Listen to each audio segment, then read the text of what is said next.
Now think about this. When we struggle with what we look like, who our family is, I was born into a poor family. Our family was so poor. All three of us kids lived in a room no bigger than this. My two sisters and me, our room was not even this big. And we lived in drawers. That's where we slept. And they pushed into the wall and they came out. We were in this, my parents were in a smaller room. We were poor by every measure in America. I didn't pick my family. By the way, they didn't pick me either. Did you think about that? You might not have picked your parents, but they didn't pick you unless you're adopted. Now, if you're adopted, you're special. Because they went looking for you and picked you, But if you're just born, not special. They didn't pick you, you didn't pick them. Who picked your family? God. Who picked you? What? Everything. God. So either God is good in how he made us, or bad. What are you projecting to people when you lament and moan and have all this? In America, we have so many medicated young people because they're struggling with everything, their identity, and there was a recent New York article about this girl that got finished with school, and finally she said she had to get a job, and she interviewed, and she said, "It's horrible, I don't like it." She said, "I have to go there all day long, I can't do it. She didn't like life. The life that God put her into. And God is either good or bad, he's either wise or dumb, he's either all-powerful, or he was so weak he allowed something into your life, he didn't notice it. He's either everywhere present all the time or he's absent. Now look at this. Your response and my response to all our struggles in life are the loudest declaration of what you believe about God. Before you tell all your friends all this big stuff of what you believe, they've been watching you. And how you react to life shows more about what you believe about God than anything else. That's why I've told you this before. When I was a truck driver and I would be backing my truck up and delivering with my little pad and going in the break room, my fellow truck drivers did not like me. But they did know what I believed about God. And so whenever they had a problem, like they got in a car accident or their wife got cancer, they thought of me as a connection to God. Actually, Jesus is a connection to God, but I knew him.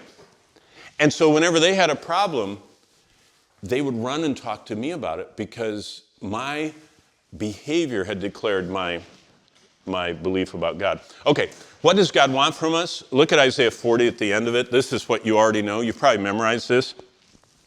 Verse 28.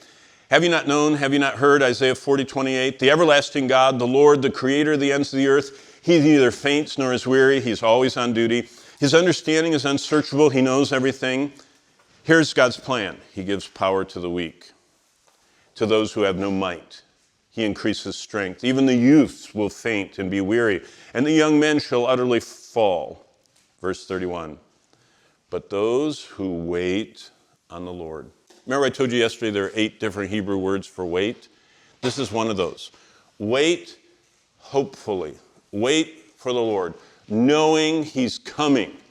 It's kind of like when their parents say, just wait for me right there in the front step, I'll pick you up, I'm going to get the car. They're waiting and looking, they're expecting. Those who wait, expecting for the Lord to do something, renew their strength. They mount up with wings like eagles. They run and are not weary. They walk and not faint. All of that I just read is trusting the changeless truths about God. Again, to summarize, his eternity, he sees everything at the same time. His unchangeableness, his purposes and promises never fail.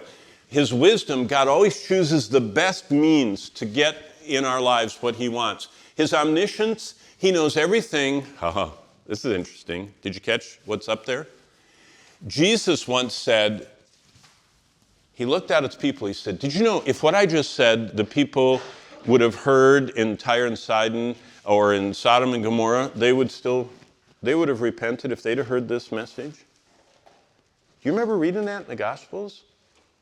Jesus said, if they would have heard this, they would have repented. Jesus not only knows everything that actually happened and will happen. He even knows what's possible. It's kind of like playing chess with a computer. It knows every move.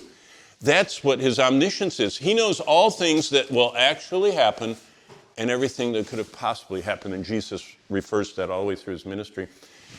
By the way, his desire for connection, yesterday we were talking about prayer. God invites our personal contact through prayer because the doctrine of God's connection is prayer changes the way God acts, not changes God.